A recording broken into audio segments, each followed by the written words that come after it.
Microsoft Excel jadvalining asosiy elementlari. Zamonaviy kompyuterlarning dasturiy ta'minotining tarkibiy qismiga kiruvchi Microsoft Office paketidagi asosiy vositalardan biri jadval protsessori deb ataluvchi Excel dasturidir. Uning qobig'i boshqaruvida elektron jadvallarni tayyorlash va ularga ishlov berish mo'ljallangan. Elektron jadvallar asosan iqtisodiy masalalarni yechishga mo'ljallangan bo'lsa-da, uning tarkibiga kiruvchi vositalar boshqa sohaga tegishli masalalarni yechishga ham, masalan, formulalar bo'yicha hisoblash ishlarini olib borish, grafik va diagrammalar ko'rinishiga ham katta yordam beradi. Shuning uchun Excel dasturini o'rganish muhim ahamiyat kasb etadi va har bir foydalanuvchidan Excel bilan ishlay olish ko'nikmasiga ega bo'lish talab etiladi. Inson o'z ish faoliyati davomida ko'pincha biror kerakli ma'lumot olish uchun bir xil, zerikarli, ba'zida esa murakkab bo'lgan ishlarni bajarishga majbur bo'ladi. Microsoft Excel dasturi mana shu ishlarni osonlashtirish va qiziqarli qilish maqsadida ishlab chiqilgandir.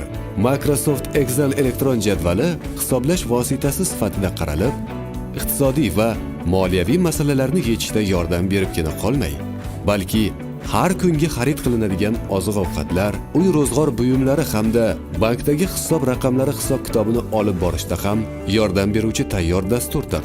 Microsoft Excel'dagi barcha ma'lumotlar jadval ko'rinishida namoyon bo'lib, bunda jadval yacheykalarining ma'lum qismiga boshlang'ich va birlamchi ma'lumotlar kiritiladi.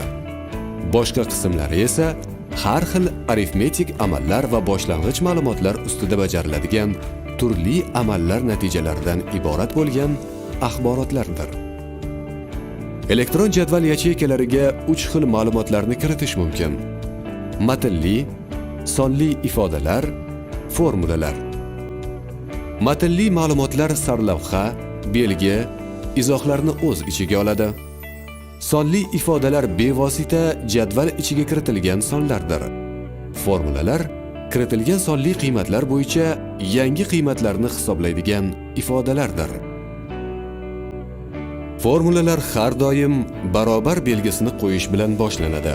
Formula yacheykalarga kiritilgandan keyin shu formula asosida hisoblaydigan natijalar yana shu yacheykada hosil bo'ladi. Agar shu formulada foydalanilgan sonlardan yoki belgilardan biri o'zgartirilsa, Excel avtomatik ravishda yangi ma'lumotlar bo'yicha hisob ishlarini bajaradi va yangi natijalar hosil qilib beradi.